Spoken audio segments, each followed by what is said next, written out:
કે બાળકોને છે ને વધુ શિક્ષણ આંગણવાડી અથવા શાળામાંથી કે આજુ બે જગ્યાએથી નથી મળતું.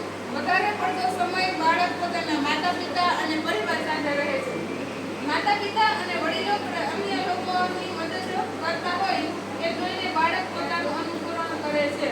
જો ભાઈ આપણે ગુજરાતીમાં કહેવત છે નકલ ને અકલ ન હોય તો બાળકોને કહી દેવાનું કે કોઈ બીજું બાળક આવું ખોટું કે કંઈક અવળું કામ કરે તો આપણે એવું નહીં કરવાનું, પણ આપણે આપણા માતા પિતા કહે એની સૂચના મુજબ પણ કામ કરવાનું.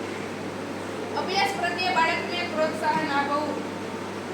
બાળક 10મા ધોરણમાં ફેલ થયો હોય તો એ નિરાશ થઈ જાય છે, હતાશ થઈ જાય છે કે મમ્મી હું ફેલ થયો છું, મારી પરીક્ષામાં હવે શું કરવું, હું કોઈને સામે આવી નહીં શકું. તો એના માતા પિતા એને સાથ સહકાર આપવાનો અને કહેવાનું કે ભાઈ આ વર્ષે ભલે ફેલ થયો, પછી અમને પરીક્ષા આવશે ત્યારે પરીક્ષા પાસ કરીને 10મું ધોરણ પાસ કરી દે. મહાન વ્યક્તિનું ઉદાહરણ આપવું જેવા કે વીર પુરુષો ગાંધીજી, આપણે ગાંધી બાપુને કહીને કહીએ નાના છોકરા હોય ને તો નોટ બતાડીએ પૈસાની એને કહીએ કે આમાં કોણ છે તો તરત કહેશે ગાંધીજી. પછી ગાંધીજી વિશેની એની મહાનતા કહેવાની. એટલે બાળકોમાં નાના બાળકોમાં વધારે કેચઅપ શક્તિ હોય, તમે જેવું એને પીરસો ને તરત ગ્રહણ કરી લે છે.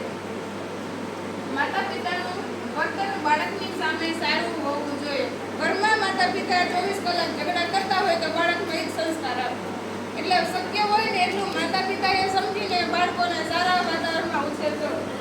બાળકને સારી પ્રવૃત્તિ કરે તેને હકારાત્મક વલણથી નિહાળવું.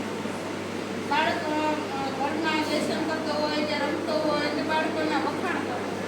સમતોલ આહાર આપવો. બાળકને ઘરેથી આપણે ખોરાક આપીએ, માત્ર આંગણવાડીમાં જ ખવડાવે એવું નથી. બાળકોને ઘરેથી પણ એના માતા પિતા 3 ટાઈમ સરસ જમાડે છે, ચા દૂધ પીવડાવે છે, ખવડાવે છે. તો આપણે એમાં પણ ધ્યાન દેવાનું, વળીને કહેવાનું જ્યારે કાઉન્સેલિંગ માટે જઈએ ત્યારે. માતા પિતાએ બાળકને નકારાત્મક વાતાવરણથી દૂર રાખવું અને બાળકને વધુ સમય આપવો.